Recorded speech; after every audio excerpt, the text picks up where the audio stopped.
Most African Americans who have countervailing political opinions are regarded kind of like this. Yeah, Terrence K. Williams. Now we know he's a known coon. What I don't like about Mammies and Uncle Toms, especially Candace Owens and that officer Brandon Tatum. Fuck you, both of you. With a Uncle Tom, this tired, dreadful refrain which ironically seeks to invalidate free-thinking individuals as subservient to their alleged oppressors by itself using dated, oppressive, self-oppressive terminology. The ever-illustrious James Baldwin, one of the most erudite old world minds, someone who I have a defined respect for, although he was wrong on a lot of issues, such as this one, remarked that Uncle Tom was robbed of his humanity and divested of his sex, and represents two-dimensional stereotypes which bind African Americans to the block of mediocrity. This insult is understandably approached by conservative and or libertarian African Americans, like myself, with great scorn and argumentative energy. If you're gonna make disparaging remarks about black Republicans, you should come up with something else, because you're paying us a compliment. If you still calling us Uncle Tom today, either you didn't read the book or you just can't read. But as Plato said, my friends, disagreements signify ignorance. If there is a conflict, if there is a fight, ignorance is being shown, not the truth. Whenever there is an ideological or intellectual conflict, the truth is necessarily obscured beneath the chatter, since there is disagreement. So unlike my contemporaries, I will not cut corners, and I, instead, will be very straightforward. I am most certainly an Uncle Tom. Absolutely, 100%, yes, no doubt in my mind, I am most certainly an Uncle Tom. I will not run from the phrase, I will not curse the phrase, I will embrace the phrase. Now, before you engage yourself in intellectual dark magic, retreating into your mind and into your intellectual covens, your sort of bubbles, your safe spaces, because I just said something that might shock your consciousness, I ask you to consider my argument for what it is, not what I just said. What I just said was the truth, but the truth oftentimes starts as a premise, and premises have multiple parts. Arguments have multiple parts, as Aristotle understood. So, before you dislike this video, or you brazenly curse my name, or think that I am just some polemical 20-year-old trying to be outrageous so I can get clicks, which is nonsense, allow me to proceed.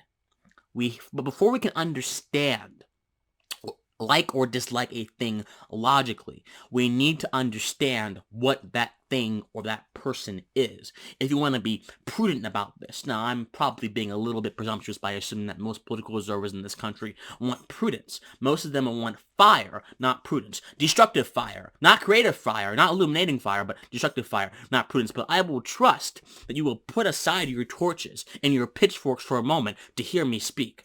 So, who is Uncle Tom? Uncle Tom was a fictional, or is a fictional character created by Harriet Beecher Stowe for her abolitionist novel named Uncle Tom's Cabin. So Uncle Tom was a gentle individual who stood at the ready to sacrifice his life and whatever he had left of his freedom for those he cared about. Chief among these qualities, however, is Uncle Tom's adherence to spiritual principles. Amid his enslavement and its various processes, he remained adherent to God above all. So when he was being dragged around by his master in chains from one place to another, he remained adherent to God above all. And this is the defining feature of Uncle Tom. So, here's what we learned so far. A, Uncle Tom was a slave.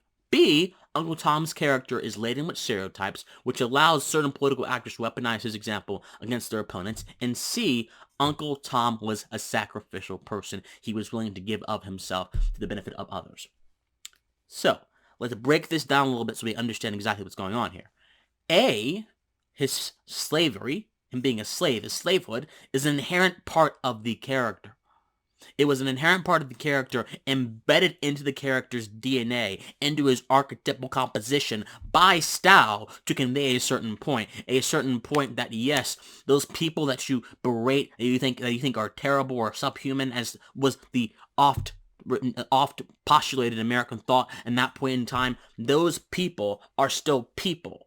And him being a slave was simply a way to accentuate that humanization of the slave. B was a product of Stowe's attempt, again, to humanize in the face of Americans, African American slaves that were not seen as that were not seen necessarily as people. These stereotypes are incidental to what she was actually trying to do. And C is the nexus of virtue, which compels me to stake my claim in Uncle Tom's name. C, that sacrificial spirit that Uncle Tom possessed, is primarily why I am happy to say that I am Uncle Tom. Understand this. Sacrifice from Uncle Tom's standpoint was an endeavor and a process to break down the physical chains and barriers of slavery through spiritual resistance. Oh yes, Uncle Tom's sacrificial quality, as James Baldwin said, as a lot of other people have said, is oftentimes seen as slavishness, as servility. In fact, there was actually a newsletter written to a abolitionist paper that said this exact thing, that Uncle Tom, at the time, Uncle Tom was he was servile, he was all these negative things. But guess what? Guess what? Uncle Tom actually enlightens us to one of the many effective, true, and virtuous paths of resistance. Let me say that again. Uncle Tom enlightens us to the many effective, true, and virtuous paths of resistance against injustice, against tyranny. Because slavery was a two-dimensional practice, my people. Slavery engages in mental enslavement, conceptual enslavement, as well as physical enslavement. So from a certain standpoint, indeed, Uncle Tom did not fight back physically. In fact, physically, he was quite deferential to his masters. Indeed, physically, he did everything his master wanted him to do, primarily to ensure that his people that he loved were not killed, were not taken away. In fact, in the book, he says, "The Lord shall be by my side, so long as you folks are okay. I don't mind going away in chains, so long as you folks are okay." I'm paraphrasing, but that's basically what he said. And so, Uncle Tom may have been physically not impressive, physically servile, but my Lord, that brother was he was a Teflon man right up here. He was a Teflon man right up here.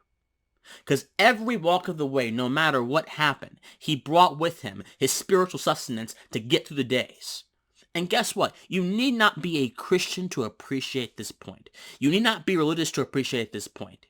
If you can understand basic psychology, that our minds indeed have a big impact on how we see the world, you can get this point. But it goes beyond that, in my opinion. You kind of have to be a spiritual person to get that.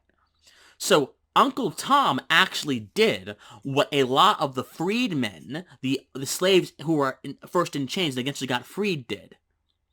Uncle Tom, once again, found his freedom in spirituality. And a lot of African Americans did as well, before they could be physically free.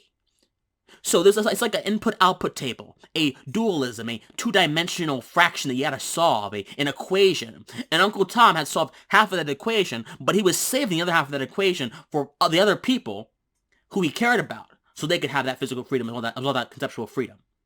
Why do you think African American spirituals exist? Why do you think, 12 gates to the city, we're going to get to the promised land? I'm going to scream and shout when I get to heaven, no one's going to keep me out. I'm going to lay down my sword and shield down by the riverside. Why do you think these things were shouted to the rooftops? Because Uncle Tom and a lot of these African American slaves had that conceptual 360 vision to understand that their existence was not merely a combination of processes, biological processes, but their existence was instead a combination of biological and spiritual processes that needed to be in sync if they were ever going to be able to fulfill what was meant for them to fulfill. Do you understand what I'm saying? As Machiavelli said in The Prince, in the sketch image, when the ruler is on top of the mountain, he can see everything. When he's down in the fields, his vision is confined. Well, guess what? Uncle Tom was on top of that conceptual mountain. He saw everything. He may have been physically enchanged, physically in the fields, but on top of that mountain, he saw everything. He knew it was important. And he knew that his spiritual resistance would pave the path for people he cared about, his wife, Eliza, all people he cared about, the people in the story, to be free. And so did African Americans who sung those spirituals. And before Harriet Tubman could go down there and get so many of them from the South, she recited scriptures to them. She made sure that their spiritual health was in good standing. That their spiritual health was going to be able to stand the test of time. Because if the will is defeated, your actions will also go down. So in that sense, I am more than happy to follow by Uncle Tom's Teflon example. I am more than happy to understand the character for what he truly is. And I am more than happy to rebuke anyone who would dare deem me or anyone else derisively an Uncle Tom while not realizing that that is actually the greatest concept, the greatest compliment you can give to someone by calling them that name.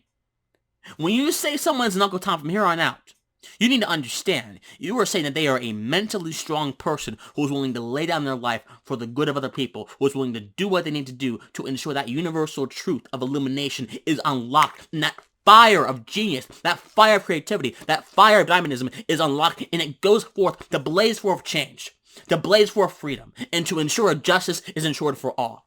So, when the left says you're Uncle Tom, just remember who Uncle Tom was. Because guess what? I'm not ashamed of him, and neither should you be. That's all for now, guys. Please subscribe, watch, do whatever you want to do. Comment, let me know what you think. Am I wrong? Am I good? Whatever. But until next time, stay pensive.